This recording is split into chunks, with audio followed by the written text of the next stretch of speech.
आज मैं आपको आसवान देवी माता की बहुत ही सुंदर सी कथा सुना रही हूँ। अगर आपको ये पसंद आए तो लाइक करिएगा, सब्सक्राइब करिएगा। कहते हैं पुराणों में कहा जाता अधूरी कथा कभी छोड़नी नहीं चाहिए, इससे कई जन्मों का पाप लगता है। कथा पूरी सुनिए, आपके बिगड़े काम बनेंगे, आपके घर में बरकत आएगी, आसवान देवी माँ की कृपा सदा बरसेगी। तो चलिए आपको सुनाते हैं। आपको पसंद आए तो आप कमेंट्स बॉक्स में जरूर लिखिएगा।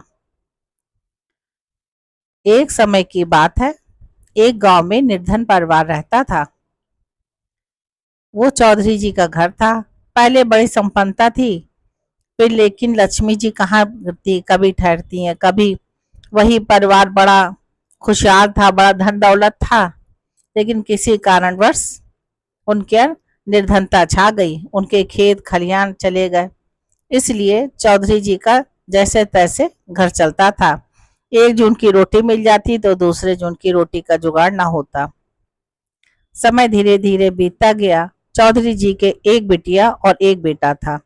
जो बिटिया थी वो बड़ी थी।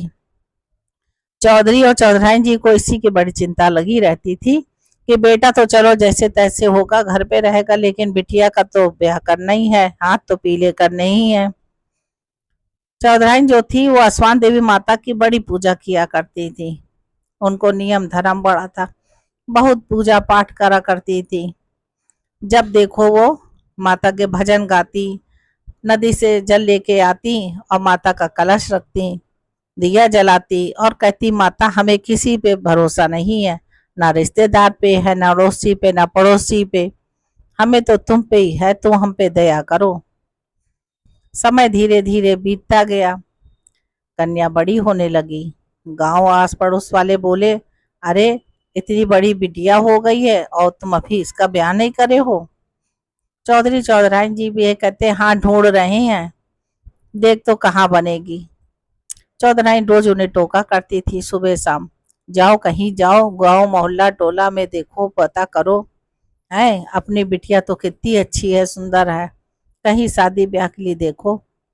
चौधरी जी हामी भर देते, मुस्कुरा के जाते और कहीं हाँ ढूंढ के जरूर लाएंगे, लेकिन शाम को जब आते तो बड़े निराश लौटते। बोलते जहां भी जाता है धन दौलत गठरी और हम जेवर जायदाद सब मांग रहे हैं, कहाँ शादी कर दे, पता नहीं आसवान देवी माता हमारी कितनी परीक्षा लेंगी। थक हार के बैठ जाते, फिर कुछ दिनों बाद जाना शुरू करते। अब तो धीरे धीरे इन लोगों के मन में डर आ गया कि हमारे पास तो 2 जून की रोटी भी नहीं है, अगर कोई रिश्ता आ भी गया तो हम शादी करेंगे कैसे। इसी से और दोनों जने परेशान रहते थे। एक दिन अचानक शाम को दूर गांव के पंडित और वहां नाव आए। बोले फला फला जगह से हम आए हैं और हमें आपकी लड़की के लिए पता चला, बड़ी सुगरण है, बड़ी सुंदर है, हम लोग ये रिश्ता चाहते हैं कि कर दे सेठ जी क्या। चौधरी जी तो बड़े खुश हुए, लेकिन चौधराइन मन ही में निराश हो गई कि हमारे पास देने के लिए तो ना ही कोई गहना है, ना ही कोई लगता है, हम कहा देंगे, कटरिया बांध के बिटिया को कहा देंगे। लेकिन जब उन लोगों की बातें सुनी, उन्हें कुछ भी नहीं चाहिए, सब अपने पास से लगा देंगे, बस आप शादी की तैयारी करिए। ये सुन के थोड़ा उनका मन हल्का हुआ। जैसे तैसे जो भी इधर से उधर से गांव से सबसे जो उनसे बन पड़ा उससे उन्हें शादी करी। शादी करके लड़की अपने घर चली गई। इधर चौधरी और चौधराइन बड़े बीमार हो गए और बिटिया जो उन्होंने ब्याही 1-2 बार के बाद भेजी नहीं। बिटिया भी ऐसी थी कि ना माँ बाप की सुध लेती, ना भाई की सुध लेती, उसे अपने रुपए पैसे पे बड़ा घमंड आ गया, इकलौती बहू जो वहां की थी, और वो लोग भी ना उस पर जोर देते कि वो वहां जाए। उन्हीं की याद में बिटिया की चौधरी चौधराइन एक दिन चल बसे। बिटिया अपने राजपाट में अपने लगी थी, बढ़िया ठाट बाट से रहती थी, गहना गत्ता उसके घर में खूब था, अपने उसी नौकर चाकर में बिजी रहने लगी। इधर जो भाई था उसका भी विवाह हो गया, 2 बच्चे हो गए, लेकिन बहन तब भी ना आई। धीरे धीरे समय बीतता गया। इधर बहन के लड़के की शादी पक्की हो गई। उसको गांव वालों से किसी तरह पता चला कि हमारी बहन क्या शादी है, कुछ लोग उससे पूछने लगे, क्यों, तुम्हारी बहन के घर से कार्ड तो आया ही होगा और तुम जाओगे भी उसके लिए भात लेके, क्योंकि वहां पे तुम अपनी बहन को कुछ तो दोगे। अरे गरीब हो तो गरीबी के भी कारण लोग दे देते हैं, इधर उधर से मांग के कर्जा लेके पैरावन तो ले ही जाओगे। भाई ने हाँ में सिर हिला लिया, लेकिन उसकी बहन का तो कोई बुलावा आया ही नहीं था। जब गांव वाले बिल्कुल पास में तारीख आ गई तब बोले, अरे इस फला फला दिन शादी है, क्या तुम शादी के बाद जाओगे, अरे बहन के घर ना जाओगे। उसने कहा, बात तो सही है, लगता बहन भूल गई है बुलावे में, क्योंकि बेचारी अकेली थी, कैसे काम करती, और हम भी तो इतने दिनों से ना उसके गए, अरे वो नहीं आई तो ना आई, मुझे तो जाना चाहिए। ये सोच के उसने इधर उधर से थोड़ा कर्जा लिया और एक झोले में अपनी बहन के लिए कपड़े और थोड़े से फल लेके चल दिया। और टूटी साइकिल थी, फटा पैजामा कुर्ता था, क्योंकि वो लोग इतने गरीब थे, दो जून की रोटी नहीं मिलती तो कहाँ से अच्छे कपड़े पाते और कहाँ से बढ़िया साइकिल ले जाते। जैसे तैसे एक गांव से दूसरे गांव, दूसरे गांव से तीसरे गांव नदी पार करते करते सुबह का निकला, रात में पहुंचा। जब वो जाने लगा वो घर के अंदर, तभी वहां के नौकर चाकर में से किसी ने बताया उसकी बहन को, देखो तुम्हारा भाई आया है। तो बोली, अरे भाई आया, कैसे कपड़ों में आया है। दासी बोली, बड़े फटे पुराने कपड़े पहने हैं, टूटी टाटी साइकिल, एक झोला लिए चला आ रहा है। बोली, अरे आगे दरवाजे से मत लाना, पीछे के दरवाजे से लाओ, चार लोग देखेंगे क्या सोचेंगे। अब जो दासी थी वो बोली, पीछे से चलो। तो भाई बोला, हो सकता है कि आगे के लिए भाई सेठ लोगों के लिए कमरा लिया हो और बहन ने हम लोगों के लिए, मैके वालों के लिए पीछे के कमरे करे हो, इसलिए दरवाजे से पीछे ले गई है। भाई के मन में तो कोई पाप नहीं था, वो तो निश्चल था। तो जब वो बहन ने भाई को देखा तो दासी से कहा, तुम यहाँ से जाओ, और भाई को जल्दी से कमरे में ले गई और बोली फटकारते हुए, क्यों, तुम्हें बहुत शादी में शौक था आने का, खाने पीने का, किसने तुम्हें बुलाया था, किसने न्योता भेजा था। अरे कोई शर्म आराम है कि नहीं है, शादी ब्याह में जाया जाता है तो क्या टूटी साइकिल और फटे हाल कपड़े में जाया जाता है, और ये झोला झनकार लेके जाया जाता है। अरे मेरी इज्जत का जरा सा ख्याल नहीं है, मेरी लड़के की बारात जा रही है और तुम मेरी बेइज्जती करने आ गए हो। ना जाने उसने क्या क्या बातें एक सांस में सुना डाली। भाई के तो आंसू ही नहीं रुक रहे थे, क्योंकि उससे किसी भी कीमत में इस तरह का व्यवहार बहन से नहीं था कि बहन इस तरह का व्यवहार करेगी भाई से। वो तो सोच रहा था जाएगा तो बहन बड़ी खुश हो जाएगी, उसका आदर सत्कार करेगी, कितने सालों बाद भाई आया है, ये मेरी कैसी निष्ठुर बहन है, मन ही में सोच रहा था। तभी बहन ने झटकार करके उसको एक चारपाई की तरफ धकेल दिया, बोली, यहीं पड़े रहना और जब तक मैं दरवाजा ना खोलूं अंदर बाहर मत आ जाना, और ना ही दरवाजा पीट देना, क्योंकि मेरे लड़के की बारात जा रही है, जब बारात चली जाएगी तो मैं खुद अपना दरवाजा, ये तेरा दरवाजा खोल दूंगी, किसी को पता ना चले तू आया फटे हाल फटीचर कहीं का चलाया मुंह उठा के।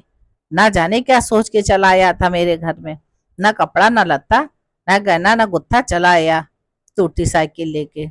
मार बड़बड़ाती चली गई, बाहर से दरवाजा बंद किया और बोली, खबरदार कि अगर किसी को आवाज लगाई दरवाजा खोलने, मैं खुद खोल दूंगी आके। भाई सक पकाया बैठ गया, उसको तो मानो चक्कर आने लगे। कितने कोस वो साइकिल चला के सुबह भोर में उठा था, तब से आया था, ना उसने पानी पिया कि देर हो जाएगी, ना कहीं खाना खाया, पैसे नहीं थे जो कुछ खरीद के भी खा सकता। कितनी मुसीबतों से कर्जा लेके वो अपनी बहन के लिए कितने मन से उमंग से कपड़े लेके आया था। बहन ने तो झोला देखा ही नहीं कि मैं क्या उसके लिए लाया हूँ उपहार में। कैसी निष्ठुर मेरी बहन है, क्या रुपए पैसे रिश्तों को बदल देते हैं। ना जाने ऐसी कितनी बातें वो मन में सोचता रहा और रोता रहा। फिर भी अंदर से दुआएं देता रहा कि मेरी बहन के घर में कार संपन्न हो, शुभ रहे। उसको ये नहीं लगा कि मैं इसको कुछ कहूं। कहता, मैं गरीब हूँ, मेरी हैसियत ही क्या है, मैं इनके मुंह लगूं, मैं आया ही क्यों। हाय राम, मैं जब घर जाऊंगा क्या मुंह दिखाऊंगा अपने दोनों बच्चों को। वो पूछेंगे बुआ ने क्या दिया क्या नहीं दिया, तो मैं क्या करूंगा। फूट फूट के रो रहा था, आवाज निकाल नहीं रहा था, मुंह में अंगोछा दबाया था कि कहीं आवाज सुन लेगी तो कहेगी, अरे ये तो देखो शुभ घड़ी में अशुभ करने आया है, तो रो रहा है। बेचारा रोता रहा, ना जाने कब उसकी बारात भी चली गई और भोर होने वाली थी, बारात वापस आने वाली थी, जब उसने देखा कि बैंड बाजे बज रहे हैं और खिड़की से झांका कि उसकी बहन तो परछन कर रही है। अरे ये मेरी बहन कैसी है, ये तो बोले थी बारात जाते ही मैं खोल दूंगा। भूख प्यास से वो व्याकुल हो जा रहा था, उससे अब दर्द सहन नहीं हो रहा था। उसको ऐसे लग रहा था मानो मेरे ऊपर तो बिजली गिर जाएगी अगर मैं यहाँ रुका। उसने देखा टूटी एक खिड़की है, उसी से वो कूद के बाहर आ गया और वहीं झोला छोड़ दिया। अपनी साइकिल भी ना उठा पाया था। पैदल जंगल जंगल जंगल आता रहा। सोचा बाहर से जाऊंगा तो मेरी बहन की भारी बेइज्जती होगी। हाय ये भाई है इसका, फटा कुर्ता फटा पैजामा पहन के आया, इसे जरा सी भी लाज ना आई। ये सोचते सोचते वो रोता रोता जंगल के रास्ते ना जाने कहां से कहां चला जा रहा था। बहुत जब थक हार के बेहोश होके गिरने वाला था, तभी वहां पे पेड़ के नीचे, वहां पे बेल का पेड़ था, वहीं पे गिर पड़ा। जब उसे होश आया, देखा उसके सर पे किसी ने 3 बार हाथ फेरा। हाथ फेरते उसे ऐसा लगा जैसे मेरे चेतनता आ गई।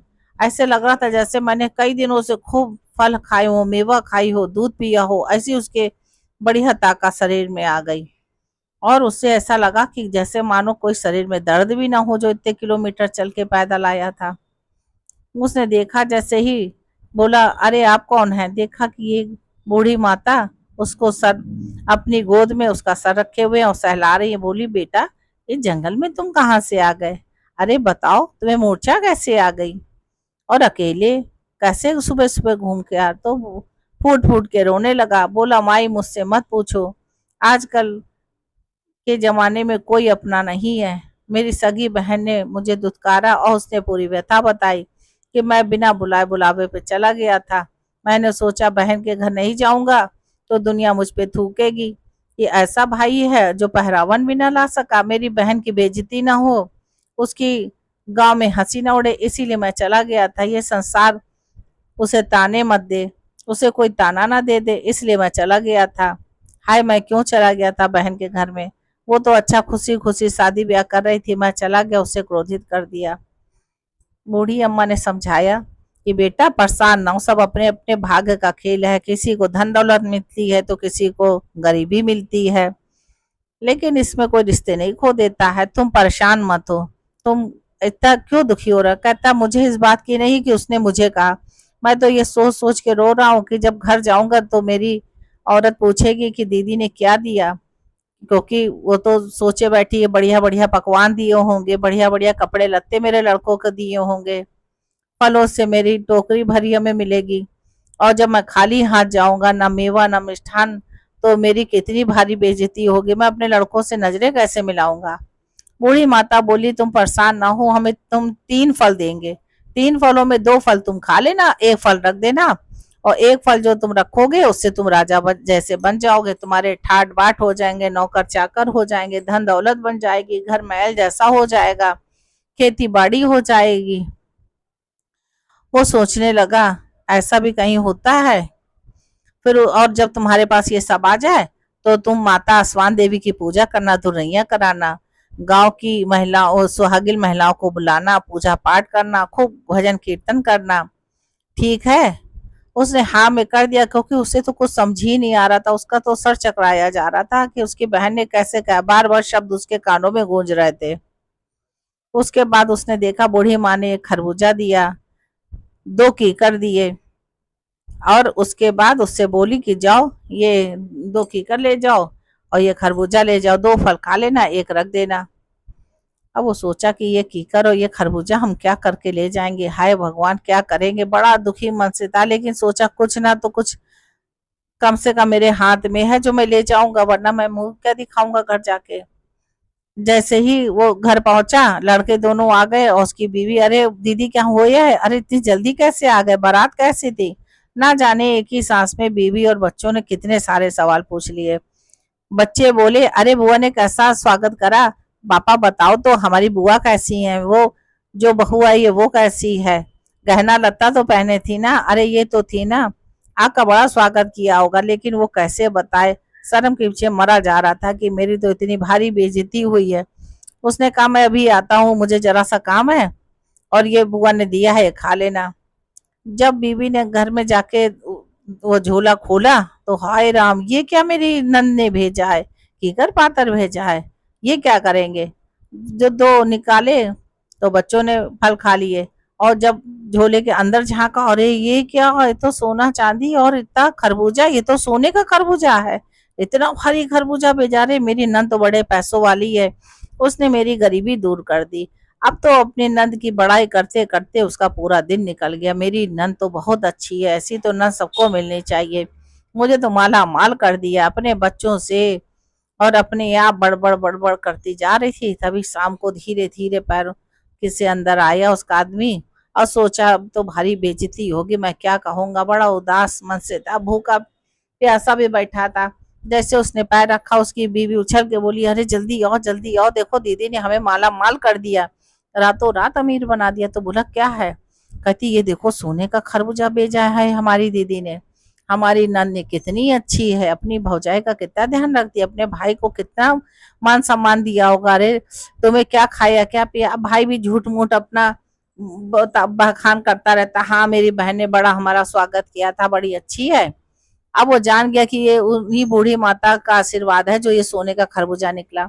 बोली जाओ जल्दी जाओ, अभी रात नहीं पूरी हुई, अभी दुकानें खुली होंगी, जल्दी से जाके इसको खरबूजे को बेच दो, और जो धन दौलत आएगी उससे हम लोग अपना एक महल जैसा घर बनवाएंगे, खेती खरीदेंगे। गया और इतना भारी खरबूजा था, सुनार तो देख के आश्चर्य से अपनी आंखें फाड़ के रह गया कि अरे इतना भारी खरबूजा सोने का, अरे जरूर ये पुश्तैनी होगा, पुश्तैनी खरबूजा लग रहा है हमको तो। उसका धन दौलत था, 4-6 झोले भर के उसके घर में रुपए आ गए। अब उसने उन रुपयों से एक तो बढ़िया सा घर बनवाया महल जैसा, उसके बाद खेती खरीदी, उसके बाद उसने दुकानें खरीदी, और घर में 4 पहिए की गाड़ी भी खरीदी। जब खूब सारा धन दौलत उसके पास इकट्ठा हो गया तो उसने कहा, फिर अपनी बीवी से कहा कि बताओ अब कैसा लग रहा है। कहती बहुत अच्छा लग रहा है, मेरी भाई नंद तो बहुत अच्छी थी, अब ब्याह को भी बहुत दिन हो गए, बहू तो आई गई है, ऐसा करो दीदी को 4-5 दिन के लिए घर में ले आओ, उन्हीं के आशीर्वाद से सब आया है।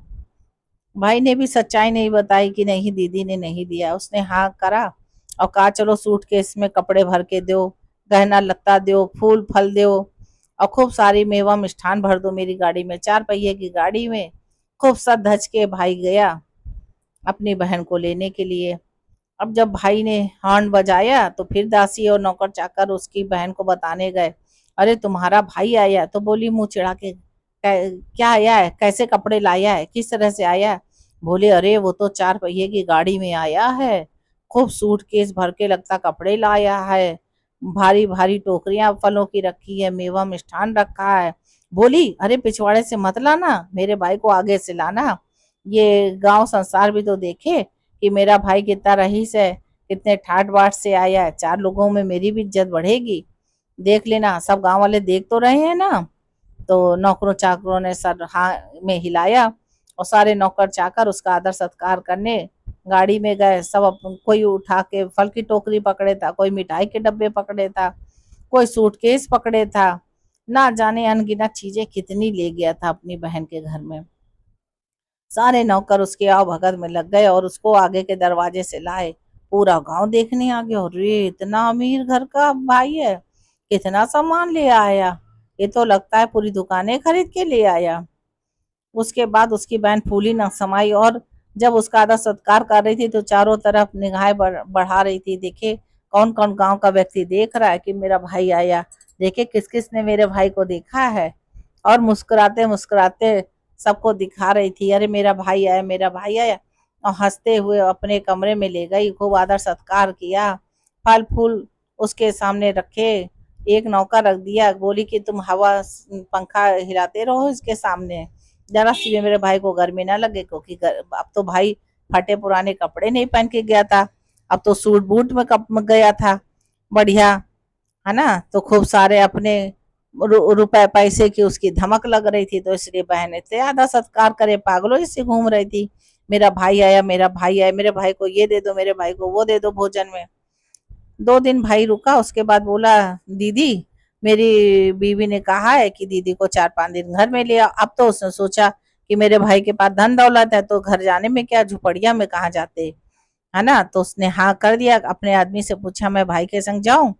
भाई वो भी सोचा कितने सालों बाद मेरी बीवी जाएगी मायके, उसने बोला हाँ चली जाओ, अब तो बहू आ गई घर देखने के लिए, जाओ। तो भाई बड़े आदर सत्कार से अपनी बहन को ले आया। और वहां पे जब उसने देखा, अरे इतना बड़ा घर, महल जैसा, बड़े ठाट बाट से रह रहा है, ना जाने कहाँ से धन दौलत इतनी ले आया। उसके बाद कहती हमें क्या करना है, चलो आए हैं तो अच्छे से रहेंगे। 4-5 दिन रही। और उसकी जो भौजाई थी वो सोच रही थी इसी ने हमें खरबूजा भेजा सोने का। बार बार कहती दीदी आप ही के आशीर्वाद से, दीदी आप ही ने हमारे दिन बदले, दीदी आप ही के आशीर्वाद से, दीदी आप ही ने मेरे दिन बदले। दोनों लड़के भी बुआ के आगे पीछे घूम रहे थे, बुआ बुआ मेरी प्यारी बुआ, तुमने हमारे दिन बदल दिए। भाई ये सब सुन रहा था लेकिन फिर भी कुछ ना बोला। 4-5 दिन जब हो गए तो बहन बोली मुझे घर जाना है। तो भाई ने कहा अभी रुक जाओ, तुम्हारी भौजाई चाहती 4-5 दिन और रुक जाओ। तो भौजाई तुरंत आ गई, बोली हाँ दीदी अभी ना जाना, 4-5 दिन और रुक जाना। तो बोलती ठीक है 4 ही 5 दिन रुकूंगी, ज्यादा नहीं रुकूंगी, क्यों, नई बहू आई है, ज्यादा ना काम संभाल पाएगी। मुझे तो जाना, अब तो आना जाना लगा ही रहेगा, तुम्हारे पास 4 पहिए की गाड़ी है, जब चाहना हमें बुला लिया करना और भिजवा दिया करना। तो भाई ने हाँ में सर हिला दिया। उसके बाद भाई ने वहां पे मोची बुलाया और बोला दीदी अपने जरा पाँव की नाप दे दो, हम चप्पल बनवा रहे हैं तुम्हारी। तो बहन बोली क्यों। बोला अरे तुम नंगे पाँव रहोगी, तुम्हारा कांटा कूटा चुभ जाएगा, इसीलिए मैं तुम्हारे लिए बढ़िया सी सुंदर सी चप्पलें बनवाऊंगा हीरे मोती लगवा के। बहन तो बड़ी खुश हो गई, उसने कहा ठीक है। चप्पल 2-3 दिनों बाद बननी थी तो बहन को और 2-3 दिन रुकना पड़ा। अब चप्पल जब बन गई तो बहन ने कहा मुझे जाने दो। भाई ने कहा ठीक है। भाई ने उसको चप्पलें दे दी और भाभी ने उसको खूब सारा गहना लत्ता, कपड़े लत्ते, रेशमी साड़ी, ना जाने क्या क्या चीजें भर के बक्से में दे दी। बहन बड़ी फूली सामान ही रही थी, बोली अरे वाह इतना सारा सामान लेके जाऊंगी तो कितनी मेरी धमक हो जाएगी, जो बहू आई है वो भी देखेगी वाह क्या महका है इनका। जैसे ही चप्पल पहन के आंगन में चली तो चप्पल से आवाज आई, अरे कैसे आ गया तू, देख नहीं रहा फटे हाल चलाया, पैजामा कुर्ते की देख रहा है, फटा कुर्ता फटा पैजामा और टूटी साइकिल लेके चलाया मेरे घर में। अरे इसको पिछवाड़े से लाओ, पिछवाड़े से लाओ। देखो मेरी नाक कटानी आ गया, बिना न्योता के मेरे घर में शादी में आ गया। अरे तू मुझे जलाने आ गया, तेरी औकात क्या थी जो तू आ गया, मैंने कौन सा तुझे न्योता भेजा था जो तू मेरे घर आ गया। जहां बहन ने ये सुना तो बड़ी लज्जित हो गई, हाय राम ये क्या करा। जब फिर दोबारा से उसने चप्पल पहनी और फिर से चली, फिर से आवाज आ गई, अरे मेरा भाई आया है, पीछे से मत लाना आगे से लाना, जिससे पूरा गांव देखे कि मेरा भाई क्या क्या लाया है क्या क्या नहीं लाया, 4 पहिए की गाड़ी से आया है, पूरा घर संसार गांव गांव वाले देखे कि मेरा भाई कितना रईस है, कितनी चीजें लेके आया मेरे घर में, हर एक को देखना चाहिए, नौकरों चाकरों को आदेश दे रही थी। अब चप्पलों की आवाज जब सुनी तो वो बड़ी कस के बेइज्जती महसूस करने लगी, बड़ी लज्जित हुई और उसको अपने किए पे बड़ा पछतावा हुआ। तब वो क्षमा मांगने लगी। भौजाई बोली क्या चप्पलों से आवाज आ रही है। तो बोली हमने बहुत बुरा व्यवहार किया था भाई से। तब भाई ने पूरी कहानी बताई कि इन्होंने तो हमारी इतनी घोर बेइज्जती की थी कि हमें दरवाजे में बंद कर दिया था, किसी से मिलवाया नहीं था, मान सम्मान नहीं किया, पानी का एक गिलास भी पीने को ना दिया। फिर हम जंगल गए, वहां पे एक बूढ़ी माता मिली, उन्होंने ऐसा ऐसा किया। तो बहन भी सारी बातें सुन रही थी, भौजाई भी सुन रही थी। उस भौजाई को बहुत गुस्सा आया अपनी नंद के ऊपर कि देखो हम तो इसका आदर सत्कार कर रहे थे, इतने दिनों से इसकी नौकरी चाकरी आगे पीछे कर रहे थे और इसने मेरे पति की इतनी घोर बेइज्जती की, लड़के भी सुन रहे थे मेरी बुआ इतनी दुष्ट है, अरे इससे तो बात ही नहीं करनी चाहिए। लेकिन भाई ने कहा नहीं, जो तुमने करा वो मेरे भाग्य में होगा, मैं अपनी बहन को वैसा नहीं करूंगा जैसे मेरी बहन ने मेरे साथ बर्ताव किया। तो औरत बोली अरे आप तो कह रहे हैं, वो बूढ़ी माता ने कहा था जब तुम्हारे घर में धन दौलत सब आ जाए तो तुम दुर्रैया कराना, आसमान माता की पूजा करवाना। तो उसके आदमी ने कहा हाँ कहा था। अगले ही दिन बृहस्पतिवार का दिन था। तो बोली दीदी आपने चाहे कितना हमारा अपमान किया हो लेकिन हम आपका अपमान नहीं करेंगे, कल सुहागले बुलाएंगे गांव की, तो उसमें आप भी हम न्योता करेंगे। अब बहन तो बड़ी संकोचा रही थी, सोच रही हाय राम ये मान सम्मान कर रहे हैं, और वो तो पृथ्वी पे धसी जा रही थी अपने इतने अपमान भरे शब्द उसने भाई को कहे थे, इसलिए उससे सहन नहीं हो रहा था। कि कैसे रहे। कैसे तैसे उसने रात काटी, चलो कल ही की बात है, कल चले जाएंगे। फिर उन्होंने आसवान देवी माता की पूजा की। आसवान देवी माता की पूजा की, सुहागले देखी, आसवान देवी माता ने उसे साक्षात दर्शन दिए। बहन को भी, भाई को कहती है, रुपए पैसे गरीबी अमीरी में रिश्ता नहीं ऐसा होना चाहिए, तुमने गलत इससे व्यवहार किया, अब ये तुम्हें क्षमा मांगनी चाहिए।